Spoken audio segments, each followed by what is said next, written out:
In the heart of Honeysuckle Hollow, a village nestled between rolling hills and babbling brooks, lived a boy named Finn. Now, Finn wasn't just any boy.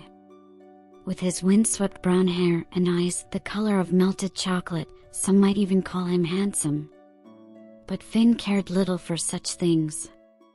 What truly set him apart was his insatiable curiosity and a mind that buzzed with a million questions. One crisp autumn morning, a commotion shattered the usual tranquility of Honeysuckle Hollow.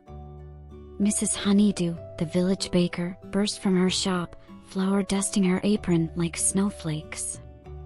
The pie recipe book! "It's gone," she cried, her voice thick with worry. The pie recipe book wasn't just any book. It held generations of Honeydew's secret recipes, responsible for the most scrumptious pies Honeysuckle Hollow had ever tasted. Without it, the annual Fall Festival Pie Contest was in jeopardy, and the village would lose its most cherished tradition. News of the missing book spread like wildfire. The villagers, a collection of friendly faces with even friendlier smiles, huddled in the square, their brows furrowed. Old Man Elmwood, known for his wisdom and even wiser beard, scratched his chin. "We need a detective," he declared. All eyes turned to Finn. He wasn't the strongest or the tallest, but his reputation as a master puzzler preceded him. Finn, ever the eager detective, straightened his worn cap and announced, "On the case." His investigation began at Mrs. Honeydew's shop. He sniffed the air.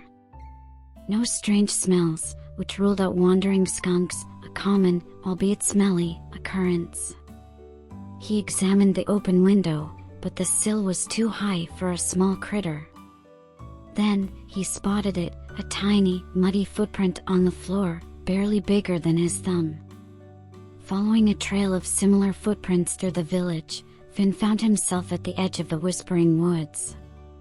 Whispers about mischievous sprites living there sent shivers down many a spine, but Finn, fueled by curiosity, ventured in. The woods were a maze of dappled sunlight and rustling leaves.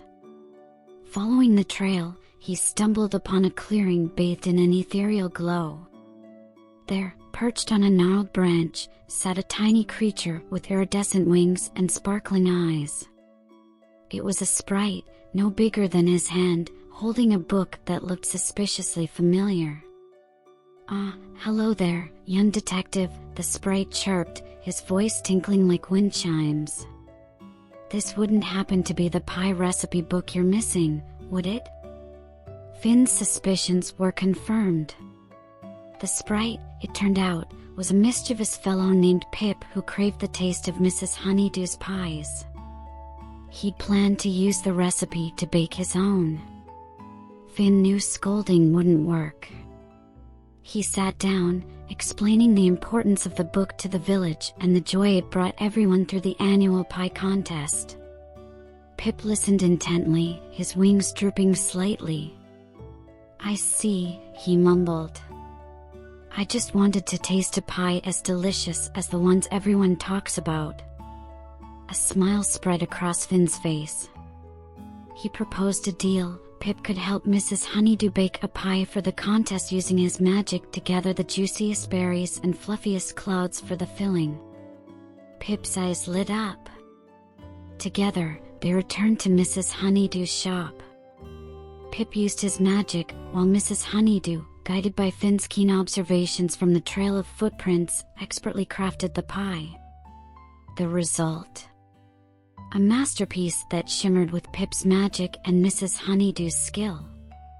The pie, a whimsical confection adorned with tiny stars and cloud-shaped meringue, stole the show at the Fall Festival. Not only did it win the contest, but it also became known as the Starlight Surprise, a permanent addition to the festival menu.